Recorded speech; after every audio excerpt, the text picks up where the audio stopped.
السلام علیکم ورحمۃ اللہ وبرکاتہ۔ مختلف موضوعات کے اوپر احادیث کے درس کا سلسلہ ہے۔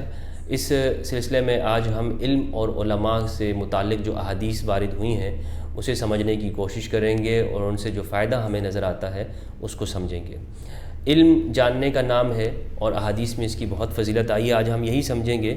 ایک حدیث ہے، حضرت انس بن مالک رضی اللہ تعالیٰ عنہ سے فرماتے ہیں کہ رسول اللہ صلی اللہ علیہ وآلہ وسلم نے فرمایا، ان مثل العلماء فی الارض کمثل النجوم فی السماء یہتدی بها فی ظلمات البر والبحر فاذا انطمست النجوم اوشک ان تضل الہداة۔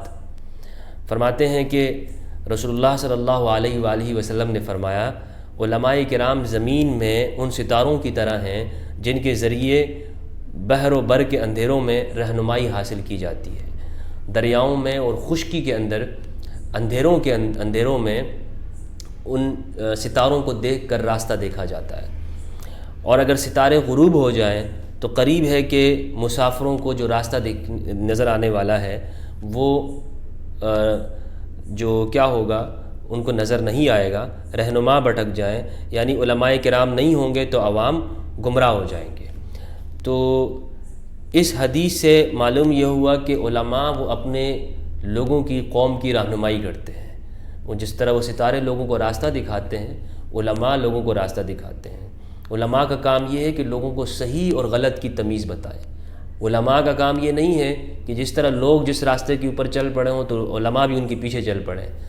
سچا عالم اور گیانی کا کام یہ ہوتا ہے کہ جب لوگ غلط کام کر رہے ہوں یا لوگ کسی غلط چیز کی طرف جا رہے ہوں تو وہ ان کی رہنمائی کر رہا ہوتا ہے۔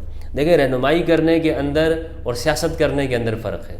رہنمائی یہ ہے کہ آپ لوگوں کو بتا دیں کہ بھائی یہ کام اس طرح ہے، یہ کام اس طرح ہے، لوگوں کو اس کی جو فوائد اور نقصانات دونوں بتا دیں۔ آپ کا کام یا علماء کا کام کسی کے اوپر جبر کرنا اور فورس کرنا نہیں ہوگا کہ آپ زبردستی لوگوں سے منوائیں بھی کہ وہ یہ کام اس طرح کریں۔ ہمارے ہاں لوگ یہی سمجھ لیتے ہیں کہ نہیں بھائی علماء کا کام تو پھر یہ ہے، اور وہ پھر تشدد کی سیاست کے اوپر بھی آ جاتے ہیں۔ تو یہ کام اس طرح سے مراد اس سے نہیں ہے، بلکہ لوگوں کی رہنمائی اس طور پہ کرنا ہے کہ صحیح اور غلط کی ان کو تمیز بتانی ہے کہ بھائی آپ کا کام یہ ہے اور آپ کا کام یہ نہیں ہے۔ اگر کوئی غلط کام کر رہا ہوگا تو اس کے اندر ان کو بتائیں، ان کو رہنمائی کریں کہ آپ یہ غلط کر رہے ہیں اور آپ کو اس کا گناہ ملے گا، اور کسی کا حق اگر کوئی مار رہا ہے تو اس کے اوپر وہ بولے گا۔ علماء اگر چپ ہو گئے تو پھر تو پوری قوم کے اوپر عذاب آئے گا۔ تو علماء کو چپ نہیں ہونا، علماء کو اپنے وقت کے ساتھ مصلحت نہیں اختیار کرنی، جہاں پہ غلط ہوگا اس کو غلط بولتے رہیں۔ اس حدیث کو امام احمد نے روایت کیا، اور اپنی مسند کے اندر اسی طرح امام منذری نے اپنی کتاب ترغیب اور ترہیب کے اندر، ابن رجب نے جامع العلوم والحکم میں، اور امام حیثمی نے مجموع الزوائد میں۔ اگلی حدیث سے حضرت جابر رضی اللہ تعالیٰ عنہ سے فرماتے ہیں، العلم علمان، علم دو ہیں، فعلم فی القلب فذلک العلم النافع، وعلم علی اللسان فذلک حجت اللہ علی ابن آدم۔ ایک علم تو وہ ہے کہ جس کا اثر دل میں اترا ہوا ہو، اور دل میں جب چلا جائے تو یہ علم نافع ہو جائے گا، کیونکہ دل میں جب جائے گا تو اس کے باڈی سے بھی اس کا اثر دکھائی دے گا۔ اور ایک علم وہ ہوتا ہے جو صرف زبان پر ہوتا ہے، اور یہ جو زبان پر صرف ہوتا ہے یہ ابن آدم پر اللہ کی حجت ہے۔ کیا مطلب ہے؟ مطلب یہ ہے کہ اگر دل میں جائے گا تو پھر جس طرح بلڈ پورے جسم میں جاتا ہے، دل سے ہو کے پورے جسم میں گزرتا ہے، تو ہر جو پارٹ ہوتا ہے وہ ایکٹیو ہو جاتا ہے۔ تو بلڈ اس طرح کام کر رہا ہوتا ہے، ہارٹ۔ تو اگر علم دل میں جائے گا تو پورے پارٹس اس انسان کے وہ ایکٹیو ہو جائیں گے۔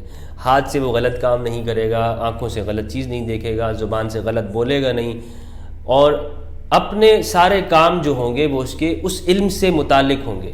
یعنی کسی کو کہہ رہا ہے کہ سچ بولو تو زبان بھی اس کی سچ بول رہی ہوگی۔ ایسا نہیں ہوگا کہ خود تو سچ بولنے کا لوگوں سے کہہ رہا ہے اور دوسروں کو جو ہے نا وہ خود جھوٹ بول رہا ہے۔ خود تو کہہ رہا ہے کہ جی کسی کو نقصان نہیں دو، خود دوسروں کا جو ہے وہ نقصان کر رہا ہے۔ تو ایسا نہیں ہوگا، جب دل میں چلا جائے گا تو پورے پارٹ کے ساتھ اس کا وہی کام ہوگا۔ دوسرا علم وہ ہوتا ہے کہ جو صرف زبان کے اوپر ہوتا ہے، اچھی اچھی باتیں کرنا، لوگوں کو اچھی اچھی بات بتانا، امن کی بات بتانا، اچھائی کرنا، سچ بولنے کی، لیکن خود اپنی زندگی کے اندر اپنے ہاتھوں سے، اپنی زبان سے، اپنی آنکھوں سے اس کا کام اس کا نہیں ہوتا۔ اس کی جو اندریاں یا حواس ہوتے ہیں وہ اس کے اوپر غالب آئے ہوتے ہیں۔ تو ایسا شخص یہ صرف اور صرف زبان تک جو علم ہے تو کہتے ہیں کہ خدا کی حجت ہے یہ انسان کے اوپر. کیا مطلب ہے؟ کہ اس زبان سے پھر وہ پکڑا جائے گا. ہاں تو جو بول رہے ہیں وہ اس کو کریں بھی. ایسا نہیں ہے کہ آپ بول رہے ہیں تو آپ بول رہے ہیں کہ بس صحیح ہے میں بولتا رہوں اور کیا کام ہے، کون مجھ سے پوچھنے والا ہے. نہیں، خدا تو آپ سے پوچھنے والا ہے. تو ان دو احادیث سے ہمیں معلوم ہوا کہ علماء کی جہاں پر فضیلت ہے وہیں یہ ان کی ذمہ داریاں بھی اس سے زیادہ ہیں. یہ جتنی فضیلت ہے اتنی ڈبل اس کی ذمہ داری ہے. تو صرف فضیلت نہیں بلکہ ساتھ میں ذمہ داری کو بھی سمجھنا ہے کہ آپ کی ذمہ داری بہت زیادہ ہے. اس لیے علماء یا اہل علم حضرات کو ہمیشہ اس بات کا خوف رکھنا چاہیے کہ وہ جو بات بھی کر رہے ہیں ایک تو اس پہ عمل کریں، خود اپنی زندگی کے اندر بھی اس کو اتاریں. دوسرا یہ ہے کہ جو بھی بات کریں اس کو خدا کی رضا کے لیے کریں. جو بھی کام کریں خدا کی رضا کے لیے کریں، مخلوق کی اور انسانوں کی خوشی اور خوشنودی کے لیے نہ کریں. بہت بہت شکریہ.